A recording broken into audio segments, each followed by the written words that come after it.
Well, everyone, welcome to Bath and to the conference, the convention. I'm Michael Tsarion, for those who have never heard or seen me before. It's actually only the second time that I've been speaking in Britain. Second presentation, second time in public here. So it's a great personal pleasure for me, and I really want to thank Karen also for inviting me to the event, which is in a wonderful setting, by the way. This is a tremendous history here, as you well know. I hope you get the time to take Daniel's tour around the town and familiarize yourself with the place if you haven't already. And actually, how many actually from the local area? A few, yeah. So most, and how many from outside? Oh, good, because it's a bit hard with the lights to see that. And I've personally been getting some good footage, for the upcoming film I'm doing, Architects of Control. So it's the architecture, and it's really a pleasure to see it. A lot of ancient history here. And Karen has chosen a great lineup of speakers for this event. Some of my personal favorites as well. And of course, these are some of the people that she's featured in her wonderful book, which is available downstairs. I'll try to read some quotes from the book a little bit later if I have the chance. And also, it's a special, it was especially important that she dedicated the book to Patrick McGoohan, the creator of the Prisoner series. I have a picture here for those who maybe not familiar with him. Is that up there? Yeah, good. And this series, it had a great influence on my personal life, but I was walking downtown in Bath the other day and actually saw a corporate logo. Let me see if I can find it. And it absolutely would have made him cringe. I mean, it's a funny old world anyway, and you have to laugh just to keep sane. But this particular logo, let's take a look at this for a minute. Right? I am who I am because of everyone. Now, see, on paper that sounds marvelous, right? Very frou-frou, very trendy, very modern, very collectivist. And as I say, the guy would be turning in his grave, because that's what's happening in today's world. We're dealing with a very much, in fact, you could say that the whole dynamic comes down to the difference between the collective and the individual. And I assume that the people I'm addressing here in the audience today are aware of this, and that you're interested in these particular subjects, and the wider version of alternative research subjects, defines you, or at least it does in my eyes, that you are aware of that and seeking for that level of individualism, separation, because we are now living in a situation where the bricks for the global village are being created. And this may only, millions of people walk past these types of mottos, corporate advertisements every day. And that makes them feel fuzzy and warm subliminally. The subtextual messages behind terms like this make the vast majority of people feel good. And we have philosophers, we have entire philosophies from people like Friedrich Hegel who absolutely concluded. And then people like Sigmund Freud and others, basically confirming it in different language later on, that that's in fact what is going on, that there is no such thing as an individual at all. There may not even be anything as individual consciousness. There's only a social persona or social ego.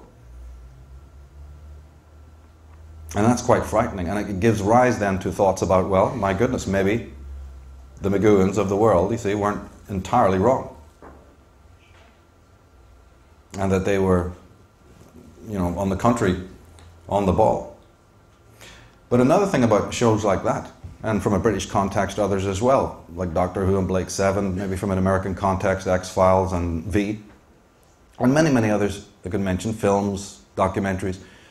You'd wonder then, wouldn't you, that since 1960s or even the advent of television, why it is that with all these fantastic messages and scenarios and insights and mystical and metaphysical shows and programs, people don't change.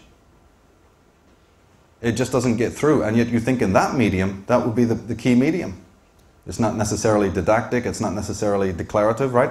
It's working with the right brain. How then with this, because not all television is negative, so you want to ask, wouldn't you, why is it that people remain the way they are, in a pretty much unconscious state. Why are the warnings and predictions of shows like that, and the insights that they offer, people just reduce it to fiction, as they've done with the works of Professor Tolkien and Professor Lewis and so many other works? One has to ask a question about that. Why remain indifferent? Why not fundamentally change? Is it because people really want freedom from freedom? Is it because they're scared to death of what it means to walk the Siddhartha road? Is it because they don't really want truth, justice, and freedom? Now that's a very hard question and controversial one to ask, but everyone here should be asking it, because what happens if the answer happens to be yes? What happens if that is in fact true? Well, then that makes the people here a very select group. And the point I'd like to make is then you better be applauding yourselves, because even to get this far is an enormous success, enormous advancement. It also means that you've probably realized that you are your own teacher and that you are your own pupil, which is a very big step as well. To break through that dynamic, to realize that you are your own priest or your own priestess. There's no teacher, there's nobody teaching you anything, and the fact that you've even got this far implies that you're kind of aware of that. You've brought yourself here, so applaud yourself. And, feel good about that particular fact. It's very necessary in a situation in the world in which we are, where there are unconscious people walking around, and I'm sorry to have to say that, but when you walk around, that's what I see in people's faces and eyes, is an absence, an avoidance, and an escapism, chronically. But from what? Knowledge? No, it's something deeper than that. And reminds me also to say that even the teachers that Karen has assembled here and that turn up at other conferences and so on, these individuals, when we listen to them, are we aware that it's not just intellectual stimulation, it's not just food for the brain? It's something much more. You may be hearing about history, you may be hearing about Egypt, you may be hearing about Atlantis. But we have to fundamentally understand there's something deeper than just the knowledge. And the people who've picked up the slack on their own time, they've been courageous, they've been brave, they've had to face the fact, unlike the masses we're talking about, that maybe it's true that every single thing that they've been taught from day one is lies, is falsehood. I have a quote here from, let me see if I can find it.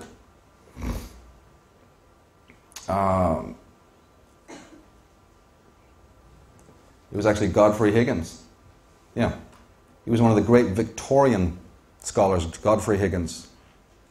And he said here that almost all the latter part of my life has been spent unlearning the nonsense I learned in my youth. And that was in the 1900s. So this whole process, that's like almost the first stage, isn't it? That you have to deal with that. You have to have the courage, the mental and intellectual and emotional courage to accept that fact. A lot of people are not going to want to do that. They don't want to have come through and jumped through all the hoops and gone through all of the different academic experiences and learn how to go along to get along and sacrificed just to have merely social and professional approval. They don't want to reach the age of 30 or 40 and then be having to face the fact that maybe everything they know is wrong, or there's a matrix of lies out there, or an architecture of control to keep people in complete complicity and conformity.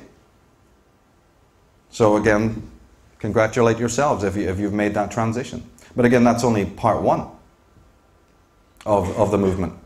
The next one, as I already mentioned, is the state in which you have to dispense basically with external authority. Put no one on a pedestal. In my philosophy, if you put somebody on a pedestal, expect a kick in the face, because that's exactly what you're going to get. In fact, I go further, being basically a sort of disciple of Ayn Rand, I'd say put yourself on a pedestal. If you're going to do that at all, stand up straight. Put yourself there. You are the teacher, you are the shaman, you are the creator, co-creator. And then probably the most important point of all is that we must understand that, okay, there's a nice infatuation with all of these subjects, it's just wonderful.